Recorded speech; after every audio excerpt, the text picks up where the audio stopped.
আসসালামু আলাইকুম ওরহমতুল্লাহি ওবরকাতু।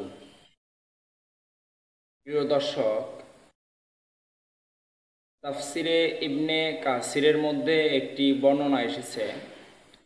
হযরত আব্দুল্লাহ ইবনে আব্বাস রাদিয়াল্লাহু তাআলা আনহু বর্ণনা করেন, নবীজি সাল্লাল্লাহু আলাইহি ওয়াসাল্লাম বলেছেন, আল্লাহ রব্বুল আলামিন যখন জান্নাতকে তৈরি করলেন, জান্নাত সৃষ্টি করলেন, এই জান্নাতের মধ্যে এমন কিছু নিয়ামত দান করা হয়েছে যা মানুষ কখনো দেখেনি এবং কর্ণ বা কান কখনো শ্রবণ করেনি এবং মানুষের অন্তর কখনো কল্পনাও করেনি।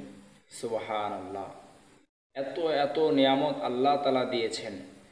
এই আল্লাহ তাআলা নিয়ামত দেওয়ার পরে, জান্নাতকে সৃষ্টি করার পরে জান্নাতকে কথা বলার অনুমতি দিলেন।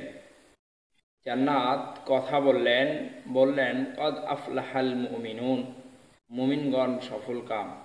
কদ আফলাহাল মুমিনুন, মুমিনগণ সফলকাম।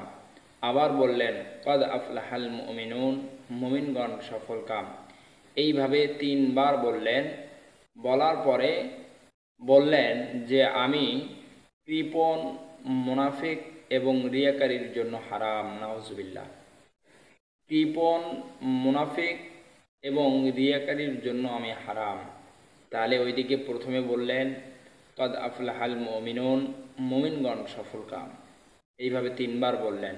তিনবার বলার পরে জান্নাত নিজেই বলতেছেন, আমি মুনাফিক, কৃপণ এবং রিয়াকারী, অর্থাৎ লোক দেখানো উদ্দেশ্যে যেই ব্যক্তি নামাজ পড়ে তাকে বলা হয় রিয়া। এই মুনাফিক, কৃপণ, রিয়াকারীর জন্য হারাম।